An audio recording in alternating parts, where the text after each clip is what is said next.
Hello everyone, আসসালামু আলাইকুম সবাইকে। আপনাদের সকলকে আবারও স্বাগতম আমার নতুন একটা ভিডিওতে।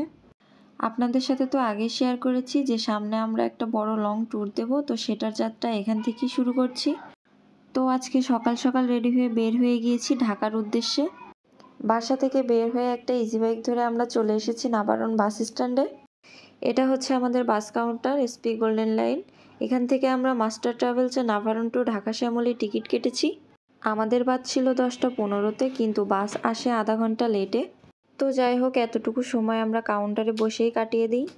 অনেকক্ষণ অপেক্ষার পর এই তো আমাদের বাস চলে এসেছে। এখানে বাসের হেল্পার মামা আমাদের ব্যাগে টোকেন লাগিয়ে ব্যাগগুলো বক্সে ভরে দিল। ব্যাগগুলো বক্সে ভালোভাবে রাখার পরে আমরা উঠে পড়লাম বাসে উঠেই আমাদের সিটে বসে পড়লাম। তো এই যে আমাদের যাত্রা শুরু। আর দেখুন, আমার ছেলে বাসে ওঠার সাথে সাথেই ঘুমিয়ে পড়েছে ওর বাবার কোলে। আর ঘুমটা ছিল অল্প কিছুক্ষণের জন্য। ঘুম থেকে উঠেই ও আবার দুষ্টামি শুরু করে দিয়েছে ওর বাবার সাথে। আপনাদেরকে জানিয়ে রাখি যে আমি বাসে একদমই ট্রাভেল করতে পারি না। এজন্য ফার্স্টে ট্রেনের টিকিট কাটছিলাম, কিন্তু আন্দোলনের জন্য ট্রেন অফ থাকার কারণে ট্রেনে আর যেতে পারলাম না। এজন্য বাসে যাচ্ছি বাধ্য হয়ে, কিছু করার নাই। আর এই যে আমার ছেলে চিপস খাচ্ছে। ও পুরোটা রাস্তা বাসের ভিতরে খেতে খেতে 3টা চিপস একাই খেয়ে ফেলছে। দৌলতদিয়া ঘাট পর্যন্ত আমরা ভালোভাবেই চলে এসেছি, কিন্তু এখানে এসেই পড়েছি বিপাকে। এখানে কারখানা শ্রমিকদের আন্দোলনের কারণে ফেরি বন্ধ ছিল অনেকক্ষণ। আমরা 3 ঘন্টা যাবৎ ফেরির জন্য এপাশেই বসেছিলাম। অনেকক্ষণ বাসে বসে থাকার পর আপনাদের ভাইয়া বাহিরে গেছিল একটু হাঁটাহাঁটি করতে।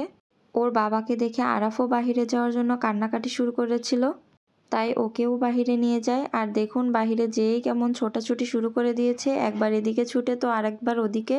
ওকে তো স্থিরভাবে ধরে রাখাই মুশকিল। তো দীর্ঘ 3 ঘন্টা অপেক্ষার পরে আমরা অবশেষে ফেরিতে উঠলাম। আমি যেহেতু ফার্স্ট টাইম ঢাকা যাচ্ছি, এজন্য আমার কাছে সব কিছুর অভিজ্ঞতাও নতুন। তো ফেরিতে উঠেই বাস থেকে নেমে গিয়েছি। 2য় তলায় রয়েছে সুন্দর ক্যান্টিন এরিয়া, কিন্তু আমরা চলে গিয়েছিলাম 3য় তলায় নদীর সৌন্দর্য ভালোভাবে উপভোগ করার জন্য। উপর থেকে নদী দেখতে সত্যিই অনেক বেশি সুন্দর লাগে। আর সত্যি বলতে আমার একটু ভয়ও লাগছিল, কারণ পানি দেখলে আমার ছোট থেকে একটু ভয় লাগে।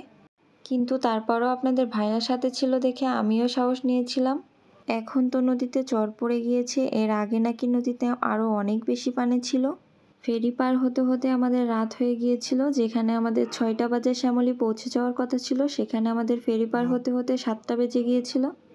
ফেরি পার হয়েও আমাদের আরও 3 ঘন্টা সময় লাগছিল শ্যামলী পৌঁছাতে। আর দীর্ঘ 8 ঘন্টা বাসে ট্রাভেল করার পর আমার মাথা ব্যথা শুরু হয়ে যায় আর বমিও লাগছিল। এর জন্য ভিডিও আর কন্টিনিউ করতে পারিনি। তো এরপর কি করি, কোথায় যাই, সব কিছুই আপনাদের সাথে শেয়ার করব নেক্সট ভিডিওতে। আমার ভিডিওটি যদি ভালো লাগে তাহলে একটা লাইক দিয়ে পেজে ফলো দিয়ে দিবেন। আজকের ভিডিও এ পর্যন্তই। সবাই ভালো থাকবেন, সুস্থ থাকবেন। আল্লাহ হাফেজ।